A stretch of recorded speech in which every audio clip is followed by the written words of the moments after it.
Dear ladies and gentlemen, it's a great honor to be present at the ILC Japan conference. My colleagues and I are happy to present to you the latest developments in policy, practice, and research on vitality and aging in the Netherlands. In front of you, you see Margaretha, an 80-year-old woman who presents our organization. Margaretha is still very vital, loves to paint and dance. My name is Timika Atma. I'm the Executive Director of Leyden Academy of Vitality and Aging, the formal representative of ILC the Netherlands. I hold 2 professorships, one in Amsterdam and one in Leiden Medical Center, and I focus on the participation of older people and other clients. And my main question is, how can we create room for the voice of older people within our institutional settings? Eigen Academy is an independent knowledge institute with a societal mission to improve the quality of life of older people. We have 3 main themes we focus upon: vitality, meaning in life, and belonging, because we believe those themes are crucial for well-being in later life. In all our activities, we involve older people because we believe that their experiential knowledge is complementary to the professional knowledge, and because we believe that everyone should have a voice when his or her interests are at stake. We are a multidisciplinary group with 3 research leaders: David van Bodegom, a medical doctor who focuses on vitality; Josanne Huijf, a psychologist who works on meaning of life; and Yolanda Lindeberg, an anthropologist who concentrates on belonging. And in the meantime, they will present their research to you. But before I go on, I want to sketch the context and vision on long-term care in the Netherlands. And therefore, I have to go back to the policy reforms introduced in 2015. These were based on the promotion of self-sufficiency of older people, their desire to live at home as long as possible. It was assumed that professional care could be substituted by informal care given by family, neighbors, and volunteers, and that responsibility should be decentralized to the municipalities. This was all part of a transition from a welfare state to a participation society. Over the last 6 years, we have learned many lessons, which are also relevant for people abroad. We learned that the time to prepare for the implementation was too tight. This was experienced as a disruption by older people who could not anticipate upon the changes and were anxious, nervous, and uncertain what happened to them. There was an overestimation of the self-sufficiency and networks to offer informal care. The reform was accompanied by austerity measures, which led to budget cuts and shortage of personnel in nursing homes and put pressure on the quality of care. This led to a movement and a manifesto led by a former sports journalist and an actress, which you see pictured before you, to have a program for better care in nursing homes. And also a program was launched to prevent loneliness in the community. A new movement within long-term care is Arts in Health. Artists from various disciplines are doing dance, theater, or singing choirs within the nursing homes, which is a very welcome development, leading to positive emotions, deeper contact, and artistic development. And we are very happy that we were involved doing research over the last 1.5 years onto this movement. COVID has shown us how important collective prevention is and how important vitality is. And David van Bodegom will now take over and introduce you into his research on vitality and aging.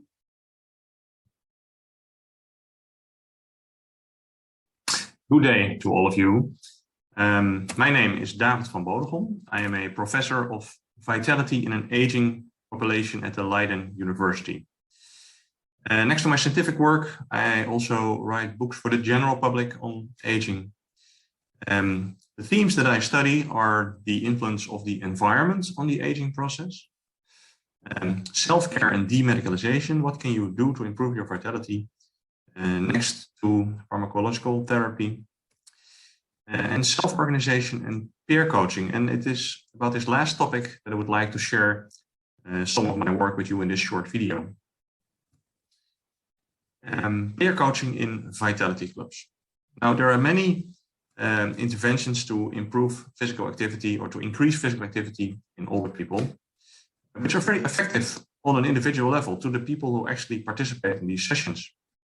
The problem is that on a population level, they are ineffective, they're costly.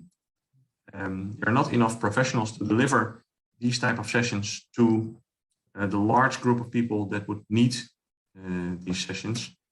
The long-term retention of many of these interventions is not so great. So many people don't continue to exercise after 1 year, for example.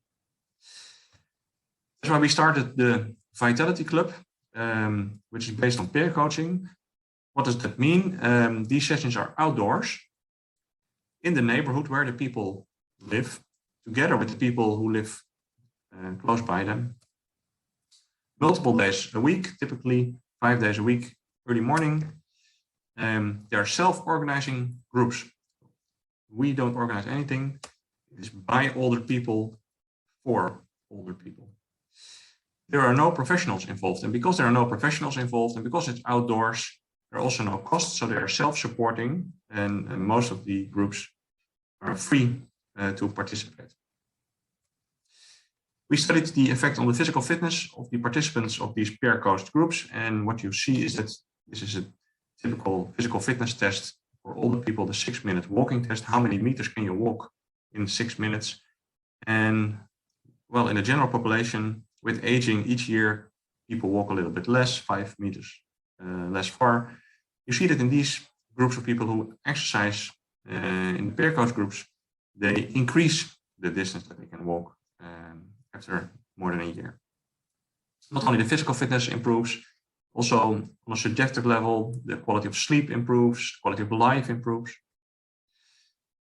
Now, there are countries where they have a much more widespread system of these type of exercise groups, and Cuba, where they call it the Círculos de Abuelos, has 12,000 of these groups, 800,000 older Cubans, which is 40% of the elder population, get their daily their exercise 3 times a week in such groups.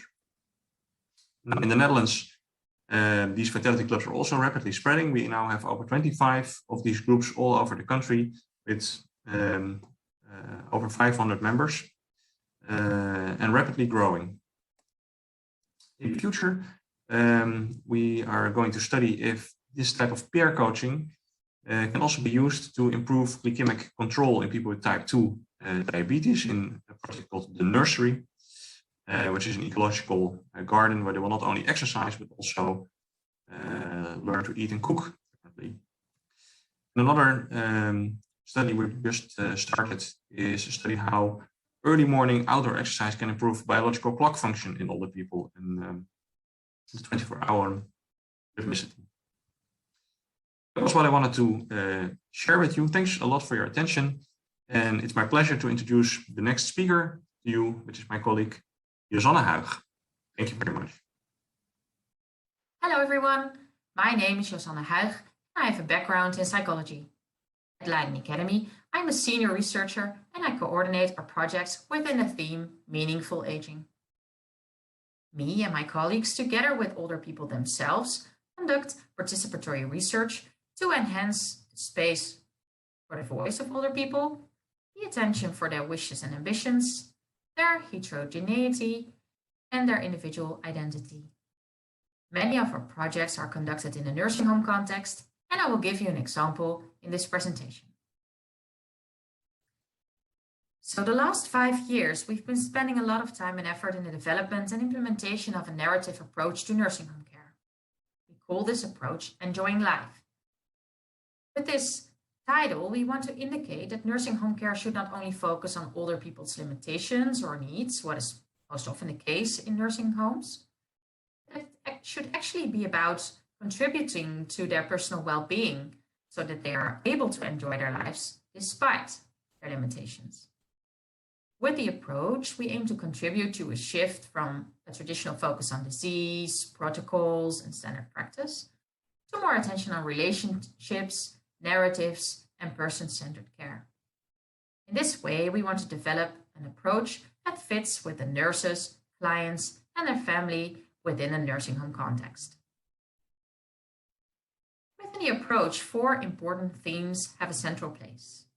The approach is about getting to know the resident's identity, including their wishes and desires, and to use this information to provide the care that's best for the resident. Furthermore, we want to use narratives to evaluate care, so the narratives of staff, but also residents and family, and to give them a voice, and to make dilemmas explicit. So the dilemmas that are encountered are not often that explicitly discussed. We think that this is a good thing to do when providing nursing home care. To be able to address all these themes, relationships are key. This is something that is not often a central place within the nursing home context, and therefore this project is also about that. With the approach, we aim to contribute to a paradigm shift in healthcare, from disabilities to possibilities, from disease to well-being, from needs to desires, from ethic to emic. So from the outsider's perspective on a client to the insider's perspective of the client, so the client themselves. And so to give older people a voice. From evidence-based to person-centered, from protocols to relationships, and from a normative way of working within healthcare to a narrative way. And for us, this would lead to a different kind of care. So the normative care we would describe as care and support that is based on the norm and the needs of older people. And this results in standard care for everyone, with an evaluation based on external indicators. And what we try to enhance or stimulate is a narrative approach to care, which is about care and support based on the identity of older people, about their wishes and their desires instead of only their needs, which results in person-centered care for the individual, not standard for everyone, and an evaluation based on the personal experiences of the people that he cares about. So the staff, the clients, and their significant others. Thank you very much for your attention. My name is Yolanda Lindeberg, and I've been working at the Leyden Academy for about 12 years now. I'm a sociocultural anthropologist, and my primary expertise are the perceptions of older people in society. And besides this, I work on topics such as older people's identity and self-image. I've also developed a conversational instrument for older adults living independently, which is called the Life and Vitality Assessment. And it allows older adults to discuss their wishes and ambitions in later life and how they'd like to improve this in a conversations with others. And besides this, I also work on quality of life, on care and support networks. And I've been involved in a program for older entrepreneurs, which is called Silver Starters, in which we train older adults aged 50 and over in startup techniques. And today I'd like to introduce you to some of the programs which we've been working on that support older adults in a more participatory way to allow them to live independently at home. One of the most cherished wishes among Dutch older adults. So the example I will be talking about is called the Local Networks of Care for Older Adults. It's a very long name, so I will abbreviate it somewhat. And these local networks of care are supported and part of the program Long-Term Care and Support by the Dutch Scientific Organization for Care Research, which is called ZON-MW. So the goal of the program is to create learning networks among professionals in care and support that engage older adults.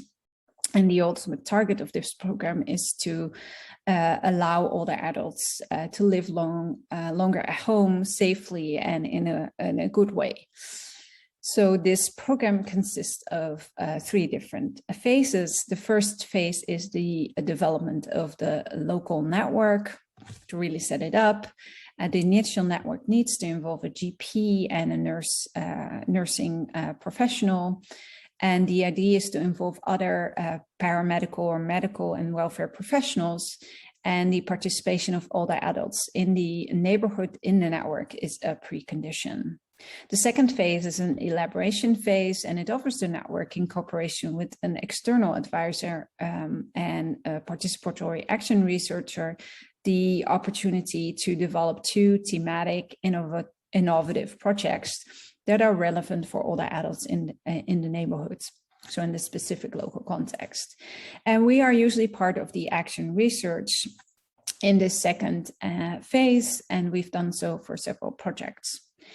And the final phase, the third phase of this program, is to ensure the sustainability of these networks by finding means and tools to increase the network's viability and duration after the program. So, key in this program is that it concerns integrated care, that these are multidisciplinary learning communities, and that the program involves, of course, 3 phases. So I'm going to give you an example of one of these networks and the innovative project that they've developed to illustrate what this means in terms of participatory principles for Dutch older adults. So the example I'm bringing to you is called the GP Geriatric Consultation. It's a network that was established in Maarsen-Dorp, which is somewhere in the middle of the Netherlands. And the network consisted of a GP, a geriatrician, an occupational therapist, a physiotherapist, a district nurse, a welfare assistant, a dementia consultant, and an older adult from the neighborhood. So it's a quite large, but also very multidisciplinary network. And the aim of the project that they developed in the second phase was to increase cooperation among the different disciplines and to enhance and improve care for older adults, because this was discovered in the first phase as the main priority that this network had. And to do so, they set up a geriatric consultation. Now, the geriatric consultation is meant for older adults suffering from geriatric giants or multidisciplinary complaints. So when seniors present themselves with these characteristics at the GP asks them to participate in the pilot for the geriatric consultation, this innovative project that they developed as part of the network. When the older adult agreed, 2 other relevant disciplines, professionals from other disciplines were invited by the GP to join in a geriatric consultation for about 30 minutes. So the geriatric consultation is held by 3 professionals and visited by the older adult. And if the older adult wishes, he or she could also invite a close relative to join in. So during the consultation, the information is gathered, the involved agree upon a plan, and an evaluation moment afterwards for the professionals is planned. Now, our action research showed that the older adults were very satisfied with the consultation because they really felt heard and taken serious by the involvement of different disciplines, and they didn't need to repeat their story again and again. Now, for the care professionals, it meant that they had acquired more insight into each other's ways of working, and they understood the care request of the older adult more holistically as a result of the different angles and questions that were asked during the consultation. And they have also experienced that the decision-making process was a lot quicker and coordination was better. On top of this, professionals felt that the multidisciplinary cooperation increased their enjoyment of work. So what were effective elements in this geriatric consultation? This is also something which we researched. So what was important was that the initial request or question asked by the older adults should be very clear and should be shared among the professionals so they could ask the right questions, but also open questions. So the professionals needed, and that's the second element, needed to be prepared and share information. And as a third point, which was also very important, was evaluation, because it helped professionals evaluate how they experienced the consultation, and they could immediately improve their practices and improve the collaboration among each other, which in the end also increased the satisfaction among the older adults. Now, if we look at a bit more abstract at what we've learned from these various different local networks, then really the key lesson which we learned is to involve older adults and their needs and wishes from the very beginning of the process and in every step of the process. So this is not something very novel, of course, but it's something which we at the Leyden Academy have been doing all along, and which is a returning topic in the insights that we hope we've given you. It's our guiding principle. It's also the outcome of what we wish to do, but it's also our measuring and yardstick to see if what we're doing is the right thing. In closure, I hope you've enjoyed these brief insights into how we try to support older adults in a more participatory way in the Netherlands. We hope these can inspire you, and we look forward to future exchanges and cooperation. We thank you for your attention.